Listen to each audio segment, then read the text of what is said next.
questions, but you can have 3, 5, 7. Always an odd number is better than an even number. And then you write it out, and you do it in 14-point font, so the person doesn't have to squint to read it. And you space it out so there's room for a person to take notes. So here's your letterhead, and on the top you write these words, agenda for meeting with. And you write the client's name and make sure that it's spelled correctly, time, date, place, all right? And then you have 7 questions. So when you come in to see the prospect, there's a way of selling that I've used over the years. It's called going in naked. And going in naked means no brochure, no briefcase, nothing. You go in with nothing in your hands.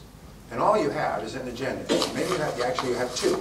And you pull it out and you say, Mr. Prospect, I know how busy you are, so I've prepared an agenda for our meeting today so that we can talk quickly and efficiently. Would that be okay with you? Customers absolutely love it when you have an agenda. You're not going to sit there and talk endlessly. You have an agenda. And I've prepared 1 copy for you, and you give them a copy of the agenda. When I go on sales calls, by the way, I just carry a simple portfolio, just 1 leather portfolio, which is very simple, has a pad so I can take notes. That's the closest I get. Don't take a briefcase at all. Leave the briefcase in the car. You can always go back and get it if you need it. All right? And so you give them the agenda, and the agenda has 7 questions.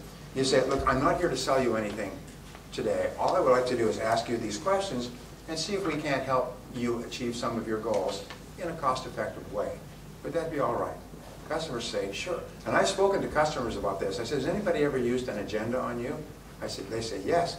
And I said, how did you feel? They say, they love it. They love it. And your credibility goes straight up. Because now you've positioned yourself not as a salesperson, but as a consultant, as an advisor, as a friend, as a helper. You're not there to sell them something. You're there to help them improve their life or work. And so your questions go from the general to the specific. From the broadest question, like, what are you doing now in this area? And how is that working for you? And what are your plans for this, in this area in the future? And what sort of budget do you have? And what sort of things are you looking at, or other companies, and so on? And what kind of timelines do you have? So you go from general to specific. And at the end of asking 5 or 7 questions, and 7 is my favorite, the person can take notes.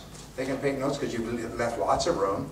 And very often it's clear that the customer, yes, does need, can use, and can afford your product or service. And you haven't tried to sell at all. We call this selling without selling. All you've done is ask good questions. Customers also love it when you have a track to run on, when it's clear that you're going somewhere with your questioning, and they've got it written down. And then they can take it away, and they can talk to someone else and say, you know, Connor was in here this morning, and he was telling about this, and he's got some very, very good questions here that we need to think about. And they can show it to other people. They can actually sell internally. You know that 95% of the sale takes place when you're not there today. This is another thing they have found. Is people don't buy there. They say, well, let me consider this and go over it with the other decision makers, my wife, my husband, my boss, and so on, and let us talk again. And so sometimes your major goal in your first meeting with a client is just to determine whether or not they're a suspect or a genuine prospect, and then your second goal is to come back. Your goal is a second meeting to come back with. Sometimes we call this two-step selling. Is the first meeting is to find out if they're a prospect. The second meeting is to show them what your product or service can do to help them based on the information you've gotten from the first meeting. And what this does is it creates a low-stress, no-stress environment where it becomes clear that you are a professional who's here to help them. You're not here to sell them anything. They don't have to be defensive. They don't have to be watching what they say because you're not trying to sell them anything. And in reality, you are selling because you're building your credibility to a very high level. Now, the other thing that we know is that asking questions is the key to building trust, and talking is not. So you'll find that the very best sales professionals ask questions, and they ask a lot of questions, and they ask questions that are structured, and then they listen carefully to the answers. There's some interesting psychological work that says that when you listen intensely to a person when they're talking, their self-esteem goes up, their blood pressure goes up, their galvanic skin response increases. They actually experience physical and emotional changes when they're intensely listened to by a professional person like yourself. So you'll find that all great salespeople are great listeners, because listening builds trust. So how do you get a chance to listen? By asking questions. And so you find that that good salespeople are not what they have in the movies. They're fast talkers and quick thinkers and so on. Good salespeople are very genial people. I've had the opportunity over the years to work with what they call the top of the table, which is the top insurance salespeople in the world. Yeah, they have the $1 million round table, then they have the top of the table, and then they have the court of the table. Is it the court of the table? As you go higher and higher and higher, up with hundreds of thousands of people, only an elite that is earning anywhere from $500 to $1 million a year actually gets in there. Some of them are making several $1 million a year.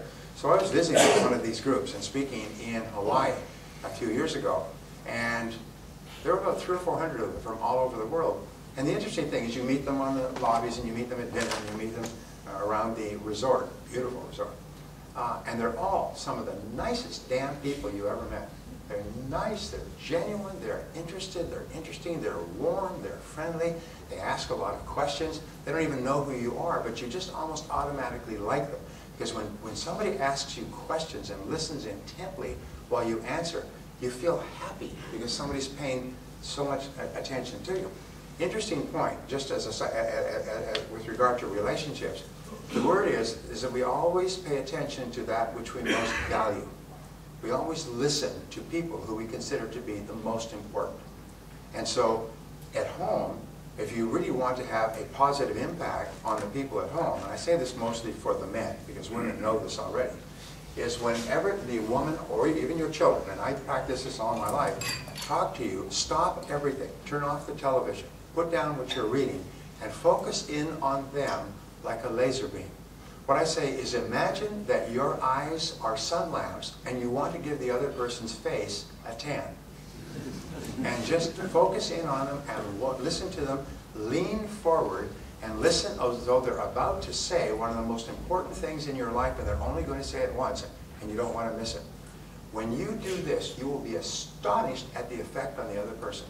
And if you do this with your wife, she'll think that you've been drinking or you're up to something. Because it will be so unusual. And so one of the things, and I've given this advice for years, the rule is that the first hour when you come home at night, I'm getting off track, but not really.